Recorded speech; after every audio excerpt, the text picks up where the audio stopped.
السلام عليكم ورحمة الله وبركاته.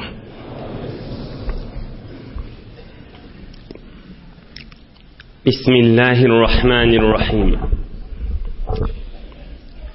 الحمد لله الذي هدانا لهذا وما كنا لنهتدي لولا أن هدانا الله، حمدا كثيرا طيبا مباركا فيه. الحمد لله عدد خلقه ورضا نفسه وزنة عرشه ومداد كلماته.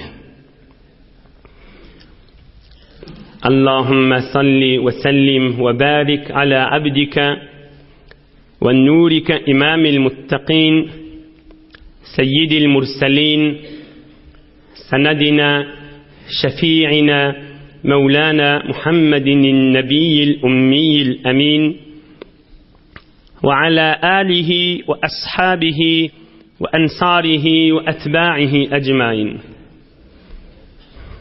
لا أسألكم عليه أجرا، إن أجري إلا على رب العالمين. اللهم وفقني لبيان ما يحتاج الحاضرون إليه وما يصلح أحوالهم. إلهي أنت مقصودنا ورضاك مطلوبنا، فأعطنا كلنا محبتك ومعرفتك. بيك الله تبارك وتعالى هم نذين طاعات وإبادت لنذي صالح أمل لنذي خداين رادي تلغديب دشتن يقينا حق رسول الله عليه الصلاة والسلام شيرين يعشيشي وألمال ديرسلرني اشترت والدنيا مذ آخرة مذ آبات لغا سبب بولور ديب أودان يغنق.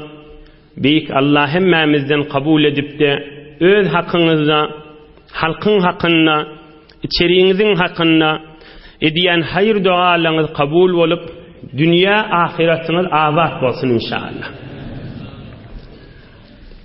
Beyk Allah vatanımız emniyet bolup, ağzı birlik bolup, mehabbet, ittihat yürüyüp, mescit medreselerimiz yürüyüp, içer daşarlamız, nığmat bolçuluk, ağzı birlik, bereketten ayırmasın inşallah.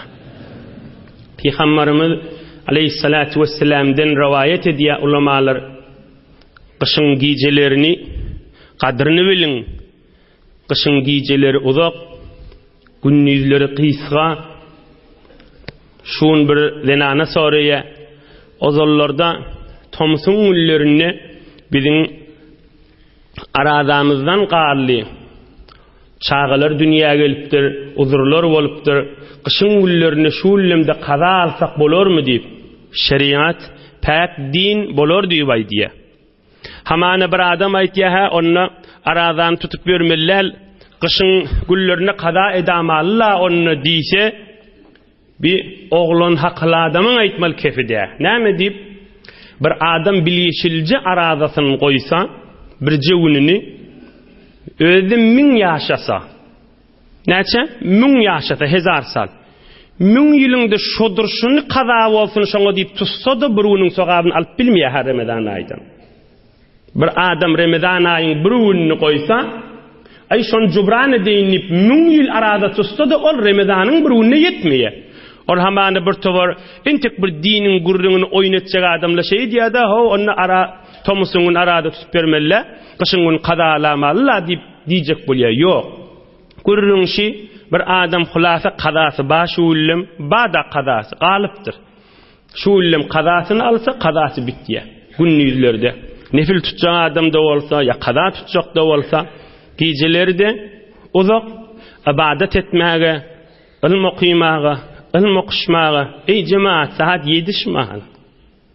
Nahat nimet, nahat bereket, nahat ulu konuda nesip etiptu.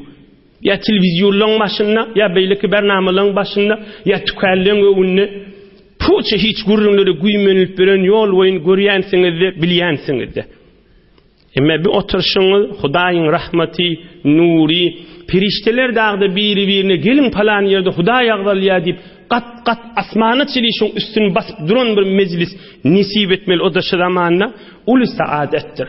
Allah Taala dünýäňiz ahiretiniz abad etsin inşallah. Dostluğuňyza da düşündürün. Bir aňruji kefiňiz ötäjek bolsa, hi bolman bir ýerde görmeden şimdi bolsa bir gelli gördü. Gördü her zamanlarda dinin izzeti bardygyny. Din azamaty, din nuri, din bereketi her zamanlarda ýürüýärligini bir gözüň bilen gelli gördü. Gördü İslamiyet dini, mehabbet dini, kudret dini, Allah'ın iyi veren dini her zamanlarda ýürüýärligini gözüň bilen içine girdi gördü. Ýöne eşitip ya biderek gurrunlary bilen ulukon bereketten galmady. Bir ýöne bir hamana bir ýaňa gidipsiň, bigat jeňele gitýäň, bigat derýa gitýäň, bigat gezmäne gitýäň. Bir gelip bir görmeden çirimde oturup bardy. Nur seçilýän ýer, Rasulullahyň ýaşaýyşy aýdylýan ýer. Am gelip bir girse nesibesi bağ olsa bereketin tapar öde. Allah Taala izzetini arttırsın inşallah. Geleyliň öz görürüňemde. Araplyň bir meseli wa bir neçe dagyga bir mukaddema edeyli. On izinden Peygamberimiz aleyhissalatu vesselam näçilenji ýaşynda şymahal? 61-lenji ýaşynda. 30 000 sahabasy bilen ýerde Tabukda.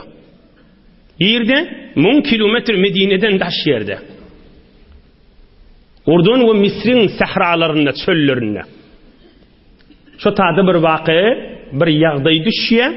İnşallah bir mukaddema aýdaryn, izinden şu wakyany gysgadyk waky içiniň esasy almaly dersleri bilen Allah köklediğinden inşallah hyzmatyňyza ýetirerin.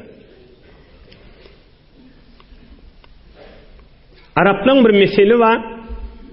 Demmis li nefsike qablen nevm. Demmis li nefsike qablen nevmi multaci'an. Araplyň bir meselisi hana gollypdyr. Akşam yatmakaň, düşüge girmäkäň, düşüňi etege ýazylýan düşekde, düşüňi aňytyňyzyny dogurla diýipdir. Düşüge girmäkäň, süýnmäkäň, yatmakaň düşügiň sapça ýeri bolsun. Hemen süýnjek ýerim şit düşügiň bilýän bolsaň, sap bolsun diýipdir. Emme yatan ýeriň sap bolmasa, süýnüňden soňram ay bolardy diýip süýnseň, daňat ýança sen mudam sen agym dönümedir, biiliň agyrdyr, arkaň agyrdyr, hulasa saňa azap bolar diýipdir. Yatmakaň düşügiň sapça bolsun, oham sen süýnejik Allah'ın aýtýan wagtyna çili istirahatyň edersiň diýipdir. Men Arap näme misal aýdýar? Kabirde da yatmakaň düşügiň saplap goý. Ahirete gaşyn geçmäkäň düşügimiz sap bolsun. Demmis li nefsike qablen nevm. Ey ýaş oglan, ey hacı däde, ey ahunjan, ey sofjan. Bir fikrimizin ulukon ýeri işte ýatjak ýerimiz bolsun. Hamana açıklaýlyň howlukman gürrüňe. Hamana şun sop bir de bir ýaş ol adam aýtýarda, han ogul akşam yatarsyň hawa inşallah. Yatjak bolanda yatmakaň düşügiň sapça bolsun, oham süýnüňde gowy yatarsyň diýse, gowy hakyllaşy. Dogry aýtýaňyz däde, çäşim inşallah diýme bolýar. Ýoksa dol bilagyrda köplerçe tükdörli aýtýandyr bir tor bilagyrdyr, safça ýerde ýatdýandyr. Demmis li nefsike qablen nevm. Uqa gitmäkäň, süýnmäkäň düşügiň arasynda bolsun. Düşügiň saf bolsun. Ahiret öýüne gitmäkäk, ahiret öýümüz bir abad edýäliň. Näme form abad etmeli? Näme aýtjak bolýan diýip bizden soraýaňyzda, ine aýtjak bolýan zatymyz şi Peygamberimiziň mübarek sözünden aýdyn. Derman sözüne aýdyn, dürdäne sözüne aýdyn, bal sözüne aýdyn, nur sözüne aýdyn. Qala sallallahu aleyhi ve sellem: "İnnen nefse melûle." Ey ummatum diýipdir. Adamın nefsi, vücudi mudam heves bilen ibadet etýän näldir, käde ýaltanýandyr diýipdir. Hewara gowy düşünýändir semmämiz. Käde ýaltanýandyr diýipdir. Oham hamana öz ýanyňdan diýäňde men günne müňedik salavat okuyjak diýen Peygamberimiz näme diýe? Häzir on etme diýe. Häzir müňedik diýme diýe. Güne 10 aytar okuýaga diýe. Sen şu mahal hüwes bilen müň aytar diýen bir hefte soňra bir ayet bolýar, toý bolýar, şodur şu galar da diýe. Müň aytar okuýmaly. Bir ihsas bilen bir wagt nasihat eşitipsiň, ay men indemelek müň aytar näme etjek, men güne näçe para Kur'an okuýjak, güne men näçe sadaka berjek, o jüre etme diýipdir. Şayetin bir keptiden hawaň yatsyn diýipdir. Aham näme etmeli onda? Şuurun 5 wagt namaz, Ramazan ay arada malyň zekat, güýjüň ýese hac etmeden daşgary, muňa näme diýeli? Nefil diýeli. Şu artykmaş sogap bilen görüňe. Felyanzur minel ibade ma yatiq. Peygamberimiz aýtýar, bir gör diýipdir. Palan zady men uzak gidip bilerni öz halyňdan özüň habaryň bolsun diýipdir. Öz halyňdan özüň habaryň bolmak dogry gowzatda. Men günne erti bilen bir 10 dagyga Allahyň zikrini giysem boljak diýen da başararyn diýen da şunu iýdi näme diýsene sümme liyudawim aleyh şu bir 5 ya 3 ya 10 salavat öz ýanyňdan güne okuýjak diýen da şoňa inni gaýymdyr göwe berme diýipdir. Ajal gelýänçe janyň çykýança göwe berme diýipdir. Bir gün kan sogap iş edip, bir gün hiç tat etmeyen o cüretme diýipdir. Bir sogap işten ey cemaat, şun bir olukon bir manalar aýdyljak, derman zatdyr aýdylyp beren görüň. Öz halyňyzdan şuýun bir sogap iş başlaň, ozolle etýänni bolsaňyz şoňa gaýym duruň, artdyrmaň kan. Ya meselen işleýänsiňiz, Peygamberimiz ýatjak bolanda näçe zat okuýanmışdyk. Şondan birini ya ikisini başarýanyňyz tutuň, hemişe şonu okuýup gidin. Bir teberrük kade hemmesini okuýsaňyz okuýun. Emma birini intikap edin ya ikisini. Şonu gaýym duruň aham. Ya hamana teberrük okuýanmışdyňda gaýymdyr şoňa. Fe inne ahabbal a'mal ila Allah Taala ma dima aleyh. Hudaýyň gowurýan amaly şonu uzak alyp gitseň diýipdir. Ýyly näme diýsene, we in qalla az bolsa bolsun diýipdir. Güne 10 para kuymak Hudaý senden istep duranap diýipdir. Az bolsa bolsun diýipdir. Ýöne şonu uzak alyp git diýipdir. Ey cemaat, Resulullahyň sözüni okuyup berdiňler. Az bolsa bolsun diýipdir. 5 wagt namaz, Ramazan ay aradadan başgan görüňiz, nefil sogabyň görüňiz. İki tane misal näýdeň? Şonu bir mukaddeme görüň, muhim görüň, näçe wagt alsarsın. Bir sogabiş az zatda olsa başlaň. Indi misaly. Odalmadan işten görüňiz. Peygamberimiz bir gece diş görýär. Dişini cennete girýär. Peygamberlaryň dişi de wahy, gat'an dogry görüň. Erti namazdan soň ya Bilal liptir. Hazreti Bilal koşu tahtadan giymene böğrüğü yok adam, kellesi yalangach diýen adam, gerşini örtmeyene parçası yok, garip adam, dizinden etek parçası yok örtmeyene, Resulullah'ın azançısı, Habeşeden satılan bir kul karger, emma Resulullah'ın azançısı.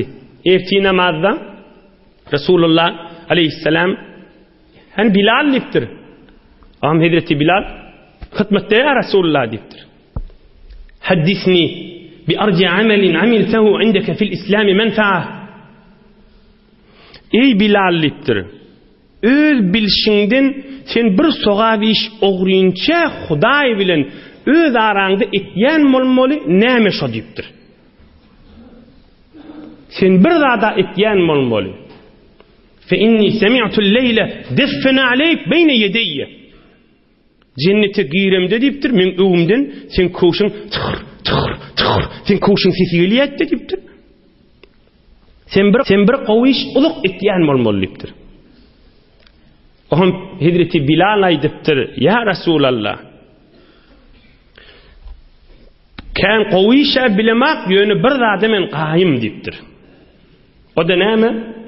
إلا صليت بذلك tuhur ma kutiba an usalliye. Her hatsan sıncagistan dehret qilyanipdir. Her hatsan dehret qilsam da 2 rekatda namaz okuyanipdir. Peygamberimiz aytdir, bollu dipdir, şu seni şu derece eltdi dipdir.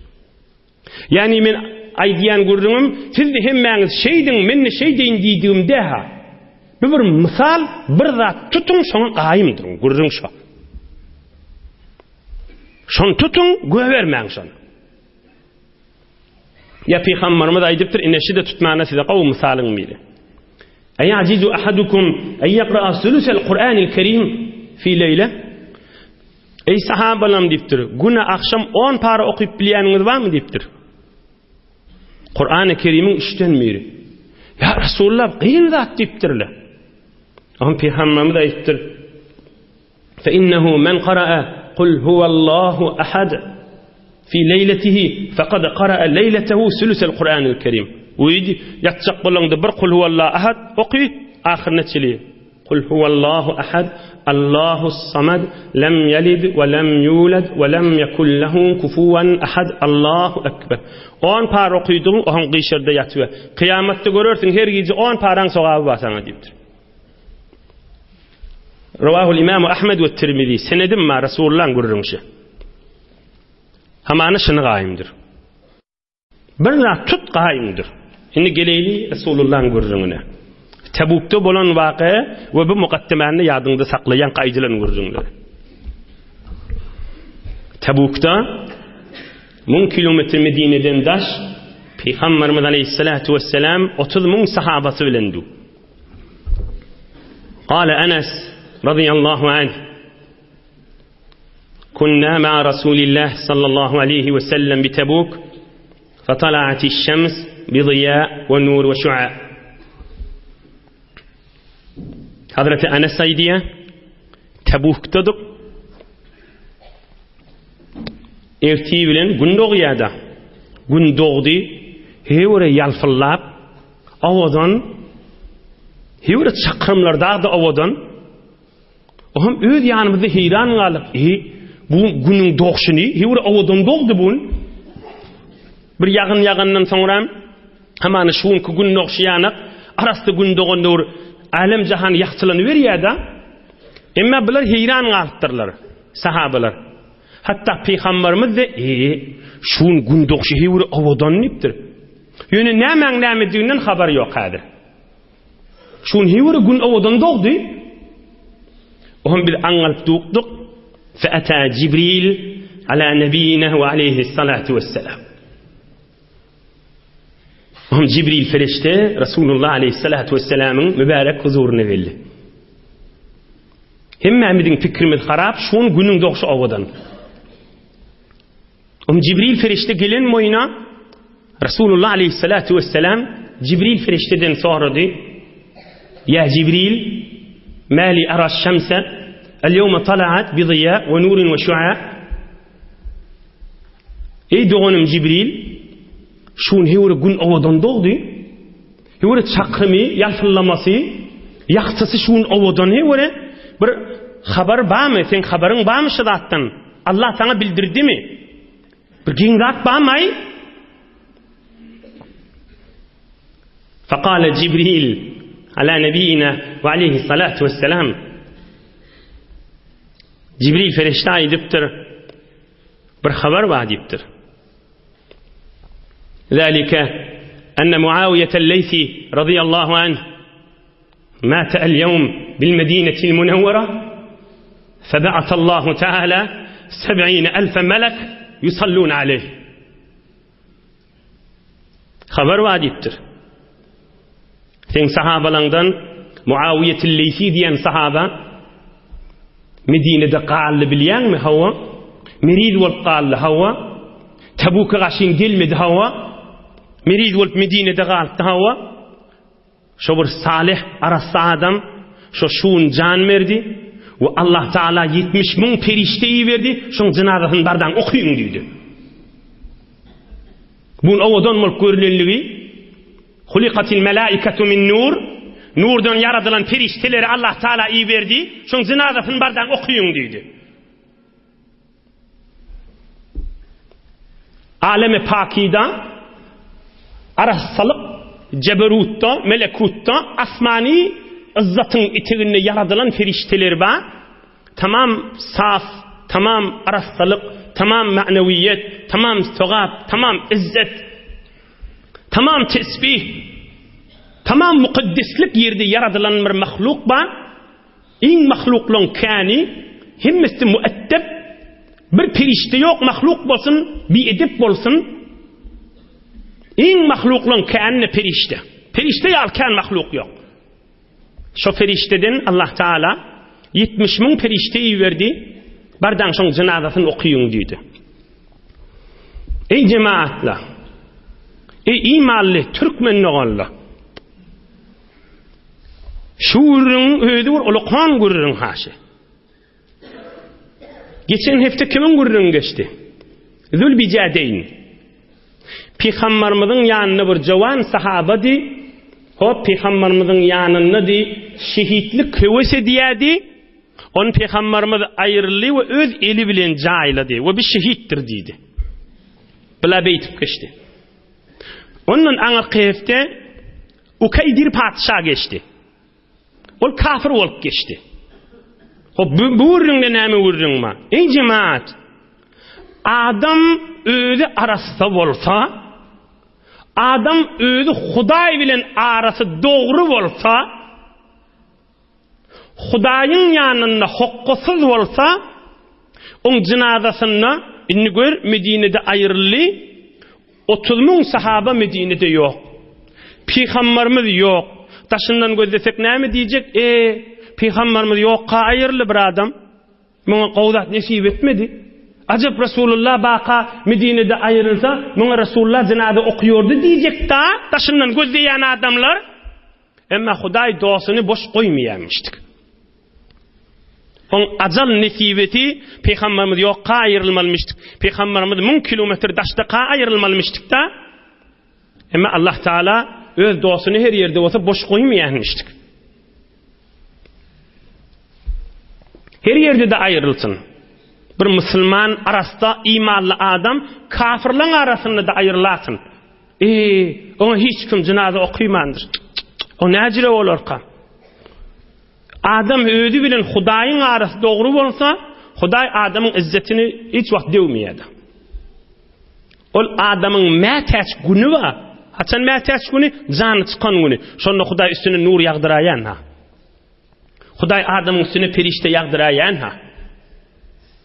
Şu mahal ilunimizin içinde ulu fikirler var da palanda palani nesip etti, palanda nesip etmedi. Fakat şu daşının gurrunu daşın gurrunu etmeliler. İnhe, kursoğun içini gurrunu etmeli.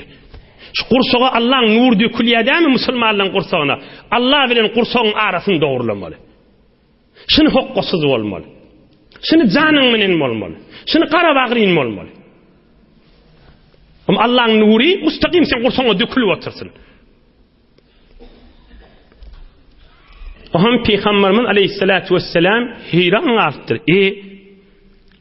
Muawiye'l Leysi radıyallahu anh Medine'de dünneden geçiye. Gün ogodallanyya 70 000 perişte Allah mına iyi veriye. Ya Cibril, bima nala hadhihi al-manzila min Allah azza ve celle. Bu ulukon dereceni bir sahaba nämenen yetti diýipdir. İşte ay manaha. Bu ulukon dereceni nämenen yetti bi diýipdir. Cibril cevap beripdir. Bihubbihi kul huvallahu ahad. Ve kana yukthiru qira'ataha bil-leyli wen-nahar ve fi mamshah ve qiyamihi ve qu'udihi. Bir derecek yeterligi biladan kul huvallah'ını beter qawwururdu diýipdir. Hemme suralı Allah'ın kelami, hemme paralı Allah'ın kelami. Kur'an-ı Kerim Bismillah alhamdan ta kul Rabbin nas'ın ahirinde var ýança. Imme bi kul huvallah okuymana aşık diýipdir. Oham yani näme? Yani mun yürüş kul huwallah'da diýipdir. Kul huvallahu ahad, Allahus samad, lam yalid ve lam yulad ve lam yekul lehu kufuwan ahad. Allahu ekber. Bismillahirrahmanirrahim. Kul huvallahu ahad, Allahus samad, lam yalid ve lam yulad ve lam yekul lehu kufuwan ahad. Bir yürüyüp adamın okuyuyordu deyiptir. Otuyu adamın okuyuyordu deyiptir. Yatanını da okuyordu, turup var yakada şunu okuyordu deyiptir. Aşıktı kul huvallah deyiptir. Kul huvallah'ın nämesine? Kul huvallah'ın manasına. Kul huvallah'ın içindeki tefsirine. Yani näme? Hal geçendir gurrunu. Kul huvallahu ahad Kur'an-ı Kerim'in nämesi? 3'ten biri. Näme 3'ten biri? Kul huvallahu ahad. Allahus samad. Lem yelid ve lem yulad ve lem yekul lehu kufuven ahad. Ay Allah tektir. Allah birdir. Himme kiş ve himme zat Allah'a məteştir. Allah Teala hiç zada məteş değildir. Allah doğurmadı. Allah doğurulmadı, enesi yok. Bu hiç zat Allah den olmaz. Bir Kur'an'ın 3'ten birine hemen gurrun diye. Etikat gurrun diye. Kul huvallah'da hem etikatla deyiptir. Tevhidullahi azze ve cel Allah'ını tek ve birlemi kul huvallah'da var deyiptir. O zaman okuysan 3'ten biri hesap oluyor. Bu adamın yüreği kul huvallah'dadır deyiptir. Yüreği şun manasında deyip. Yani Allah aşkmıştıkta. Ama öz okuyana lezzet alıyor. Allah birdir. Hemmek Allah'a məteştir. Ve hemmezat Allah'a məteştir. Allah doğurmadı ve doğrulmadı. Enesi var, dedesi var, oğlu var deyip olacak değil. Bu hiç de Allah'a den değildir deyip okuyanmış. İnhe aya Cibril ferişte şun içinde 3-4 ders var. Men howluk mancık inşallah Türkmen oğullara açıklap aytıp bereyim. Ulukan derslerden. Deslap kısı yan kuurun. Şu mahallı bir şeyli bolup bilir mi? Mesela bagat doğru hatimler var. Bagat Kur'an ders veriyorlar. Bagat tecvidler ders veriliyor. Elhamdülillah ne kadar kan şu mahal. Her kimin bir Kur'an-ı Kerim vardır bernamesi var. Hele erkekten ganimet bolsa Kur'an-ı Kerim'den bernamesi var. Eğer şunun içine girecek bolsa bihubbihi kul huvallahu ahad. Evvela şu okuyan zat Kur'an'ı aşkı olmalı, mehabbeti olmalı. Allah'ın kelamı şu deyip. Yüreği şonuna olmalı. Yüreği şonuna diyen näme? Yüreği şonuna olacak bolsa Allah'ını birlep Hudaýyň haramyna men baramaýyn. Hudaýyň haramyna barsam Kur'anyň bereketi men yüreğimden aýyrlamasyn. Adam ýalňyşar ha, oňa gurrun ýok. Emma uzukluk Kur'an-ı Kerim'in izzetin dewamayın. Kur'an-ı Kerim'i haberdar bolmalydyr deyip okuysan, Kur'an-ı Kerim'e ihtiram koysan, Kur'an-ı Kerim'in inşallah işte gurrun açıklawaýdyr. Manalarına haberdar bolsan, ýanyna bir edipçilik etmesin. Şu bir tovar zenanadan erkadamdan Kur'an ders verip bereldi we ya okuyup bereldi.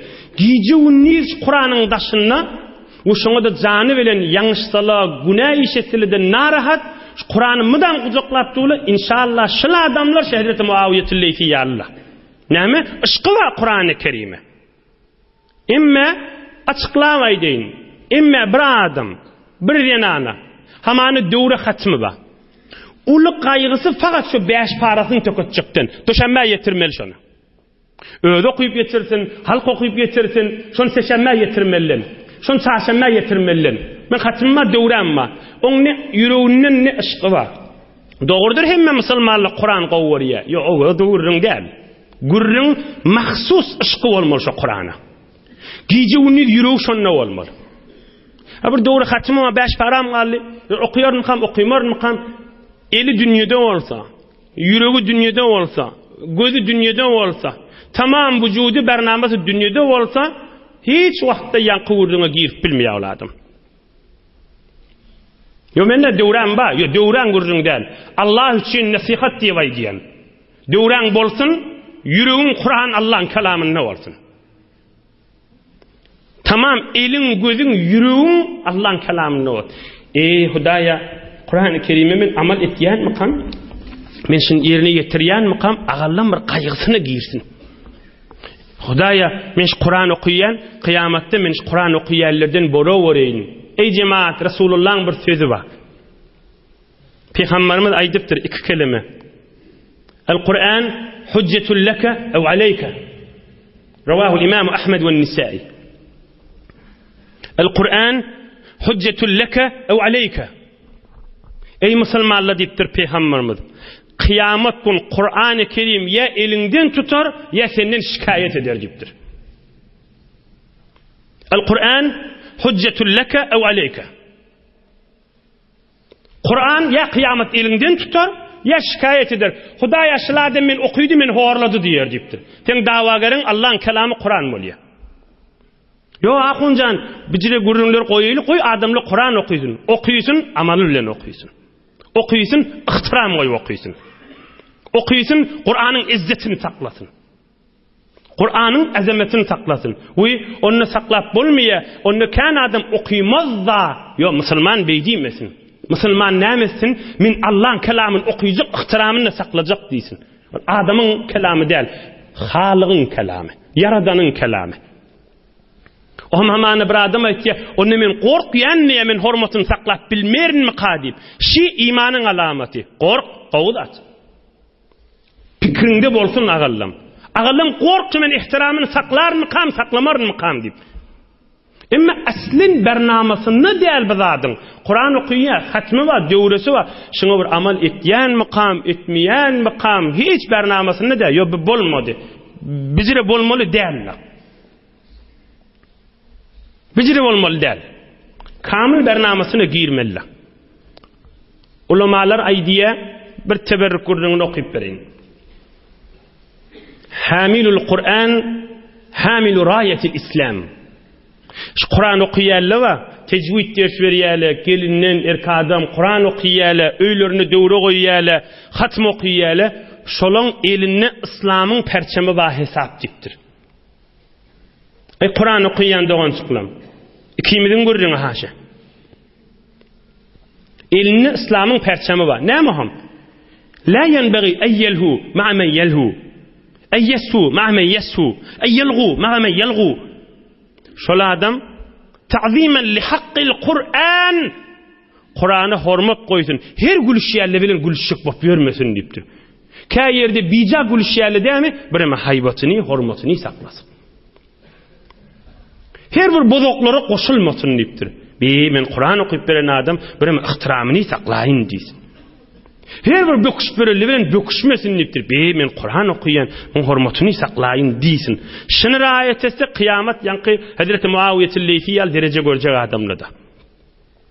Ine bilen deslapy dersi boldy.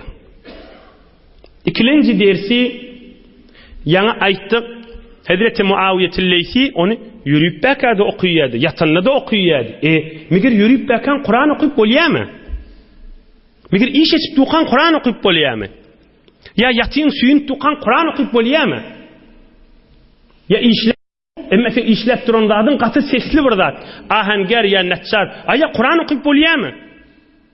Ya tukanywa mamla, müşteri gelýär gitdi, aya Kur'an okuyup bolýarmy? Ki bir sahaba gijewni yürüýse tursa mudam Kur'an okuýanmış. Allah Teala Kur'an-ı Kerim'de aydiye Euzu billahi mineşşeytanirracim ellezine yezkurunallaha qiyaman ve qu'udan ve ala junubihim. Sure Al-Imran'ın ahirleri 200-nji aýaň döwredi. Hudaýyň dostlary Hudaýy zikrederler. Yürüyüp barýa qala, otuy qala, yaty qala. Hiç işgali yok. Yürüyüp barýa qanda okuýbermeli. Süýünip yaty qanda okuýamal, otuy qanda okuýamal. Hatta enemiz Hazreti Aişa diye inni la aqra'u hizbi ve ana muttaji'atun ala firashi rawahu ibn Abi Şeybe. Enemiz Hazreti Aişa diye men güne palança sefe Kur'an okuyan diye gece yatsak bolamda. Ka wagtda şonu yatsak bolup durgan gyşar okuyan diye. Kellam yatsakda düşüğümde süýünip yatyn Kur'anymda okuyan diye. Enemiz Hazreti Aişa diýen kepş. Bet kıyskaca görürüm. Kur'an öýde okuyacak, ders alacak, ders verecek, ihtiram menen Allah'ın kelamı deyip yadyna salyp öňünde koyup dehretilje, azamat bilen hormat koyup okuýmaly. Ýa-da näme? Men temrin etmeli, hemmetin oturup okuyacak bolsam bolmaýar, men işe gitmeli, men bazara gitmeli. Muny bir näçe şert bilen okuýbermeli. Hamana sen bir yaňa barýan ýol boýun saňa adam sataşjak. Salam aleykum jek ya adam gelip gitýän yer, sen zol okuyup duň kepläp durmaly. Taýda okuyup bolmaýar. Sen yol okuyupduğun arasında Kur'an'ı kesip durmalla. Yo bu bolmadı. Emma sen tükanını otuyun amanı görüyen müşteri yok. Ya maşilli barayan adam minina. Biliyen sen bireme okuysan olacak. Yani işte adam gelecek. Bunun işgali yok. Bu Kur'an'ı başlaya bir adam geliyor da şu ayeti tamam edip ve aleyhisselam aydı verdiği amalı. Tarafa beter ayet yoktu da ben Kur'an okuyup durdum ayet tököttüm diyor. Ya elinde Kur'an-ı Kerim olsa Kur'an-ı Kerim'i ayeti tamamen çıtada koy. Ben acığını koy da Kur'an-ı Kerim yap ya aç da koy. Hava aydı verdiği. Hiç işgali yok zaten. Ya mesela sen tevarih okuyamıştın gün akşam. Ştadan çıkyan öyüne varyansan maşinle okuyacak. Hemen yoldaşlarına aydiyan men tevarih okuyacak diyen. Qawda. Sen öýe barsaň bilýän şaýetden çalatyp okuýdyň öýde. Ya öýde şaýetde galsyn. Ýolly bar ýakan okuýan, gün ýaşandan sonra her açan okuy. Ya maturun sünne, ya çahın sünne, ya piyada barýan. Ya gün akşam Amener Rasul okuymak qawda hatta hamany bärik gel ýakan ya işte bar ýakan piyada halwat ýerden barýan Amener Rasul okuyup barýan. Wezifäň bitdi, sogabyň da allyňda. Doğru oturup okuymak qowy sogap artykmaz. Yürüp bar ýakan, ya oturan ýerinde, ya hatta gaty sesli iş etip dukan işkali yok. Näme diýip? Şon sen özüň Allah'ın kelamyny ihtiram berip okuyup duň. Döwrüňdäki galmagal bolsa bolsun. Fakat sen menen Kur'an okuyup dukan zol kepleşip ya mesela okuyuwatyň, gülüşüwatyň. Okuyuwatyň eliň aldyryp işare ediwatyň, o jiretmeller. Ýöne okuyuwatyň. Bir gel ya falany bamy diye eliň menen ýok diýip goýberýän, ýöne Kur'anyň okuyuwatyň, muň işgali ýok. Kysgaça urryň aýdyn, sen okuyup duň, ýürüp barýakan, oturan ýerinde, işläp dukan, süýnüp batýakan, edip raýat edip okuymaly, kysgaça kepşida. Kysgaça kepş. Öz ýaňy bir ahundan sorap bermeliler. Okuyup, ýürüp barýakan, besaýely bolsa, matur maşinli bolsaň, wesileli bol, iş etip bakan, her iş bolsun. Arasda yer bolandan sonra hafa yer bolma, hafa yer diýem hamana servis behtaş diýler, hamman de şüýde bolandan sonra iş yerinde sen okuýbermeli. Fakat okuyup ben ihtiramyny raýat etmeli. Ine bir de ikinci ders boldy. Üçüncü dersi de wagtymyz bar ýene-de 8 dagyga. Üçüncü dersi hal deslapda aýdanymyz. Bir adam bir-birini 70.000 ferişte cenazasına gelipdir näme okuýanmış? Kul huvallahu ahad okuýanmış. Bir ansatçyk bir zatdan gaýym ýapşaýlyň. Özümiz bilen Hudaýyň arasynda Resulullah'ın sözüni öwrdi. Uklufu minel amel ma tatiquna bih. Ey ummatym diýipdir. Bir sogaby iş boyun alyň, şonu mydam başarjak bolsaňyz diýipdir. Fe inne hayral amel adwamahu ve in qalla. Az bolsun, uzak gitsin diýipdir. Az bolsun, uzak gitsin. Hamany bir wagt eşitipdir, tawba etipdir, gije uny nefil namaz okuyjak bolýar, etmesin onu. Beter hewesetse, günnogany 2 rekat namaz okuysun, ýöne mydam okuysun. Hamana özü bilen Hudaýyň arasyna şoňa gaýym dursun. Bir ýeňiljek bir ya akşam namazdan soňra, ya ikinden öňçe. Ternäm bolsun. Bir misalyny okuyup bereyli. Resulullah aleyhissalatu vesselam'ın mübarek sözünden koy gurrunumuz kamil bolsun. İnne imra'aten sauda kanat taqumul mescide. Bir Hazreti Bilal ýanyp qara dogollardan bir qara zinany almış. Peygamberimizin mescidini adamlaryň ýok wagtynda gelip mydam arassalaýanmışdyk. Çöpüne ayıryamıştık, hafasına ayıryamıştık. Anrı verdatlarını çöpläp barıp aşgalap berýärmiş. Fefaqadaha Rasulullah sallallahu aleyhi ve sellem. Bir näçe un bolupdyr. Hani o palan zinany Ummu Mihjan görünmeýärdi diýipdir. Rasulullah aleyhissalatu vesselam. Faqila lahu innaha matat. Aham sahabeler aýdypdyrlar, ya Resulullah o ayrılık yok deyipdirler. Faqala sallallahu aleyhi ve sellem fehalla azantumuni. Näme aýtmaýaňyň cenazasyny deyipdir. Habar bermeliler deyipdir. Mydam mescid arasylya, öde mydam mescid arasylyamışdy. Özü bilen Hudaýyň arasynda men musulmanlar gelip namaz okuyan yer arasalayın diyenmişler. Yeni ay diyen. Gurrunşi ha mescidi men arasalayın. Bu gurrun değil her näme bolsun. Bir zat tutut qaim yaş. Aham Resulullah aleyhisselam aydıptır. Hano yaşlı qara zenana vardı falan Ummu Mihcan. Onda ya Resulullah ayırlı deyiptirli. Bu ne bana aytmadınız deyiptir. Aham sahabeler aytıptır. Karihna en nuhricike leylen ve nuqidat. Ya Resulullah öten akşam geldik sana haber verecek bolup sen yatimmiştin. Sen turulmajak bolduk sana zahmet vermeyecek bolduk deyiptir. Aham peygamberimiz aytıptır. Dulluni ala qabriha. Hani yirak jaylardan soň yörin qabrinin başına var eyleň deyiptir. Aham sahabeler gelipdirler. Kan sahabada Resulullah'ın idine düşüp qaytıptır. Ine şey qabri deyipdirler. Fa ata qabraha fa salla alayha. Rawahul Bukhari ve Muslim ve gayruhuma. Ine qabri şimi ha cenaza qoyulan ýaly şemesine geçip sahabeler idine qoyup cenaza qoyjak bolýar deyipdir. Allahu ekber. 4 tekbir bilen cenazany okuyupdyr Resulullah aleyhissalatu vesselam. Cenaza qoyjak bolýar deyipdir. Tek dogurlan deyipdir. Qabrinin başına varıp cenaza okuyupdyr Resulullah aleyhissalatu vesselam. İnsan özü bilen Allah'ın arası doğru bolsa, Hudaý boş koymaýar adamy. İnsan Allah'ın bilen öz arasını doğru dursa, mekam bolsa, hokkosuz bolsa, Hudaý rahmatyn üstüne iýerýärmiş. Yöne bir qissaca görün, bizim mezhep başymyz Hazreti Ebu Hanife radıyallahu anh diye bir Resulullah khas. Bir Resulullah khas. Ki meselen qabrinin başına var cenaza okuýar, Allah şoňa ijazet berdir. Qabrinin başına var cenaza okuýmany. Başga adamlar, beýleki ulamalar, beýleki musulmanlar qabrinin başına var fat dua edip bilýärler. Ya öz duran ýerlerinden fat dua etmäni ijazalary bar. Hemen ne var? Sünnet bitiren cenaza okuýany boljak däl.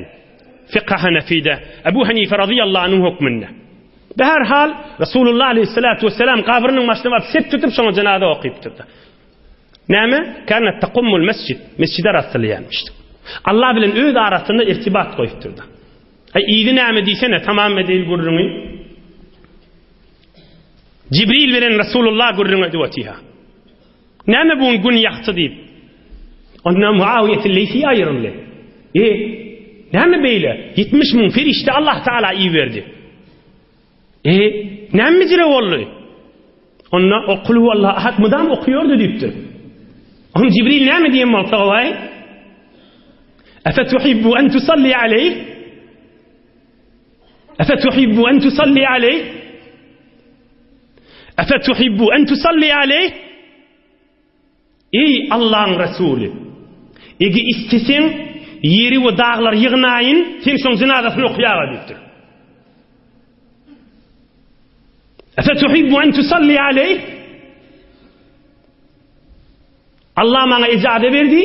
Ege sen heves etsen son cenazasını menne şirket edecek diysen, dağ deriler yığınayın, cenazanı ona öteyin deyiptir. Fakale sallallahu aleyhi ve sellem, naam, menne okuyasım geliyor deyiptir. Fi ravayetin tevadatil cibal vel ard. Dağlar yerler yığınlanıp Resulullah aleyhissalatu vesselam halha Mekke halha Medine ikisini de gördü diye. Aham Hazreti Muawiye Leysi'ye Allahu ekber deyip cenazasını okuyup diye. Yine insan Allah bilen arası doğru olsa Medine'de ayrılı. Resulullah yok ayrılı. Uluqon dereceden galı. Bıraktı bozacak değil. Allah Teala yaşayışını nur, iman, abruy, izzetten dolu etsin inşallah. Hudaý kursanız nuri imandan dolu etsin. Allah Teala öýlüňizi bereketten dolu etsin. Day Teala hiç gaýsyňyz namarda zar mätäç etmesin inşallah. Janyňyza, malyňyza, ilmiňize, amalyňyza bereket bersin inşallah.